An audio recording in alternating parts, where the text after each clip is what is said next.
तो जनता का सवाल, वाजिब सवाल सदन में उठे, सदन के बाहर उठे, सड़क पे उठे, यही हमारी ड्यूटी है। तो जनता का जो वाजिब सवाल है वो वाजिब सवाल है कि जो अपराध चरम पर है, कोई भी वर्ग अपने आप को सुरक्षित नहीं है। आईसीयू में पहले सरकार थी, अब आईसीयू में ही AK-47 चल रहे हैं, आईसीयू में पिस्टल चल रहे हैं। तो किस और बिहार को लेकर जाना चाहते हैं नीतीश कुमार जी? आज गांव के गांव में फॉर्म 6 नहीं बटे हैं, लेकिन देखिएगा तो उनसे पता कीजिएगा, ऑनलाइन चेक कीजिएगा तो उनका अपलोड हो गया है। तो बगैर फॉर्म का किसने अपलोड किया? और जिनको फॉर्म मिला है उनको 2 कॉपी में फॉर्म नहीं मिला, 1 कॉपी में फॉर्म बांटा गया। उनके पास कोई प्राप्ति रसीद नहीं है, कोई रिसीविंग नहीं है। तो ऐसे में आम वोटरों को आप अपनी इच्छा पे रखिएगा, आप अपनी इच्छा पे नहीं रखिएगा। आप नागरिकता जांच करिएगा चुनाव आयोग, जबकि ये काम गृह मंत्रालय का है। तो ये सबसे पूरे बिहार के एक लोग संशय में है कि हमारा वोट बचेगा कि नहीं बचेगा। वोट नहीं बचेगा, उनकी नागरिकता नहीं बचेगा, तो उनका संवैधानिक अधिकार जो मिला है आरक्षण, वो भी नहीं बचेगा।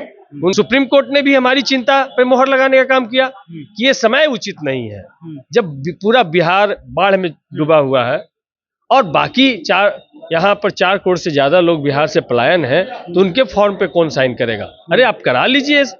2002 और 2003 में भी हुए थे। जो लगातार जो सर्वे जो एजेंसियां कर रही हैं, उस एजेंसियों के सर्वे में बीजेपी नीतीश कुमार पिछड़ गए हैं और तेजस्वी यादव जी भारी बहुमत से 25 के चुनाव में आ रहे हैं। इससे भयभीत होकर के ये चोर दरवाजे से फिर से सरकार बनाने का प्रयास किया जा रहा है। विपक्ष जो है लगातार सदन में हंगामे कर रही है। हमारे साथ बातचीत करने के लिए सतीश जाट जी है। लगातार आप लोग हंगामा कर रहे हैं, सदन को चलने नहीं दे रहे हैं, इस तरह के आरोप लग रहे हैं। आज सदन प्रारंभ हुई है और जो जनता का सवाल है, हम जनप्रतिनिधि हैं, तो जनता का सवाल, वाजिब सवाल सदन में उठे, सदन के बाहर उठे, सड़क पे उठे, यही हमारी ड्यूटी है। तो जनता का जो वाजिब सवाल है वो वाजिब सवाल है कि जो अपराध चरम पर है, कोई भी वर्ग अपने आप को सुरक्षित नहीं है। आईसीयू में पहले सरकार थी, अब आईसीयू में ही AK-47 चल रहे हैं, आईसीयू में पिस्टल चल रहे हैं। तो किस और बिहार को लेकर जाना चाहते हैं नीतीश कुमार जी? दूसरा, जो सबसे बाबा साहब भीमराव अम्बेडकर ने हर एक लोगों को, सब कमजोर से कमजोर और बड़े से बड़े लोग, सबको वोट का जो अधिकार दिया था, आज SIR के माध्यम से वोट के अधिकार से लोगों को वंचित करने का काम चल रहा है। आज गांव के गांव में फॉर्म 6 नहीं बटे हैं, लेकिन देखिएगा तो उनसे पता कीजिएगा, ऑनलाइन चेक कीजिएगा तो उनका अपलोड हो गया है। तो बगैर फॉर्म का किसने अपलोड किया? और जिनको फॉर्म मिला है उनको 2 कॉपी में फॉर्म नहीं मिला, 1 कॉपी में फॉर्म बांटा गया। उनके पास कोई प्राप्ति रसीद नहीं है, कोई रिसीविंग नहीं है। तो ऐसे में आम वोटरों को आप अपनी इच्छा पे रखिएगा, आप अपनी इच्छा पे नहीं रखिएगा। आप नागरिकता जांच करिएगा चुनाव आयोग, जबकि ये काम गृह मंत्रालय का है। तो ये सबसे पूरे बिहार के एक लोग संशय में है कि हमारा वोट बचेगा कि नहीं बचेगा।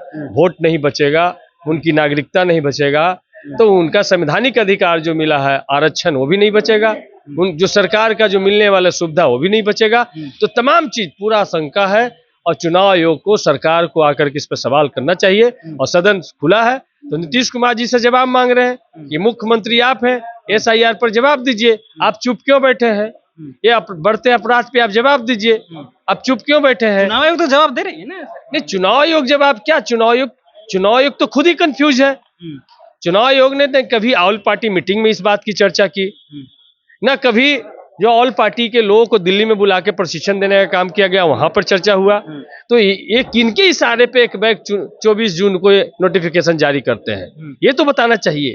सुप्रीम कोर्ट ने भी हमारी चिंता पर मोहर लगाने का काम किया कि ये समय उचित नहीं है, जब पूरा बिहार बाढ़ में डूबा हुआ है और बाकी यहाँ पर 4 करोड़ से ज्यादा लोग बिहार से पलायन है, तो उनके फॉर्म पे कौन साइन करेगा? अरे आप करा लीजिए। 2002 और 2003 में भी हुए थे। तो भाई आप, लोकसभा का चुनाव खत्म हुआ था, उसके बाद ही करा लेना था।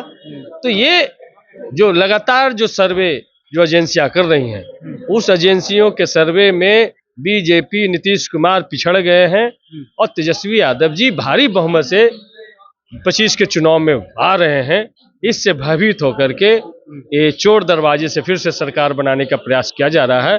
आपने देखा कि दिल्ली में इनकी चोरी पकड़ी गई, वहां पे वोटर लिस्ट में नाम जोड़े गए, महाराष्ट्र में वोटर लिस्ट में नाम जोड़े गए, और यहाँ पर वोटर लिस्ट से जो योग्य वोटर है उनका नाम काट करके, टाइटल देख करके, फॉर्म 20C चेक करके और उनका वोटर लिस्ट से नाम काट करके चुनाव में जो महागठबंधन, इंडिया गठबंधन, तेजस्वी यादव जी को रोकना चाहते हैं, तो इनकी चोरी पकड़ी गई है।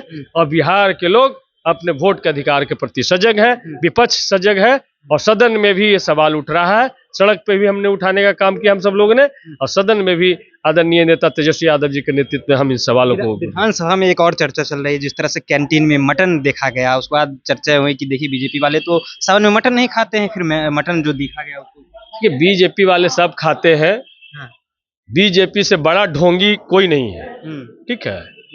और बीजेपी सिर्फ धर्म का चोला ओढ़ती है, बाकी सारा कुकर्म वही।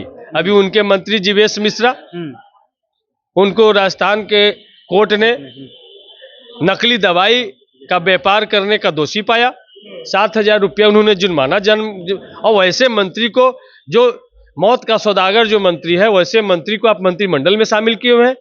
तो बीजेपी में यदि तनी भी नैतिकता होता तो वो नरेंद्र मोदी जी के साथ में मोतिहारी में नहीं होते मंच पे। तनिक भी नैतिकता होता तो पार्टी से भी बर्खास्त होते और मंत्रिमंडल से भी बर्खास्त होते, लेकिन उनके अंदर कोई नैतिकता नहीं है। यही ललन सिंह जी मटन पार्टी किए तो कोई बीजेपी या कोई पर्ची निकालने वाला बाबा ने उस पर कोई सवाल नहीं उठाया, लेकिन राहुल गांधी ने यदि मटन बनाने का काम किया तो पूरा नेशनल मीडिया पर डिबेट चला। यदि तेजस्वी जी और मुकेश साहनी जी नवरात्रा शुरू होने से पहले मछली खाते हैं, उसमें डेट लिख करके पोस्ट करते हैं, उसके बाद पूरे देश में प्रधानमंत्री इस पे, राजनाथ सिंह इस पे, जेपी नड्डा इस पे बयान देते हैं, तो मतलब इतना भी उनका आईक्यू पावर नहीं है, कॉमन सेंस नहीं कि डेट भी चेक कर लेते हैं। लेकिन ये उनके यहाँ मटन परोसे जा रहे हैं, तो भाई हम तो इसके पक्षधर हैं कि किसी को खाने ना खाने का अधिकार देता है संविधान। कब वो खाएगा कब वो नहीं खाएगा वो स्वयं तय करेगा। लेकिन आप ये जो ढोंगापन करते हैं कि भाई धर्म के लगता है सबसे बड़े ठेकेदार आप हैं, इस पर आप नहीं बोलते हैं। जब कांवड़ यात्रा में गुंडाई होता है, महिलाओं के साथ में मारपीट होता है, पुलिस के साथ में मारपीट होता है, दुकानदारों के साथ में लूट होता है, इस पे बीजेपी के लोग नहीं बोलते हैं। लेकिन वही दूसरे धर्म के लोग में यदि थोड़ा सा उपद्रव हो तो हाई तवा मचाते हैं। हम किसी भी धर्म में हिंसा हो इसको कतई बर्दाश्त नहीं किया जा सकता है। और बीजेपी हमेशा बवालियों के साथ में खड़ा रहने वाली पार्टी है। बीजेपी का मतलब ही होता है, जो आपने कहा कि कैंटीन में मटन परोसा जा रहा है, तो बीजेपी बड़का झूठा पार्टी नीतीश कुमार जी ने बोला था, तो उनका खाने का दांत कुछ है और दिखाने का दांत कुछ है, ये साफ साफ ये दिखता है। चलिए, तो साफ साफ दिखता है कि खाने का दांत कुछ है और दिखाने का दांत कुछ है। देखिए जिस तरह से विधानसभा के अंदर कैंटीन की तस्वीर आई थी मटन को लेकर के, उससे भी बातचीत हमने किया है। फिलहाल आपकी क्या प्रतिक्रिया है, अपनी प्रतिक्रिया कमेंट बॉक्स में रखिएगा। आप देख रहे थे जनता एक्शन, बहुत बहुत धन्यवाद।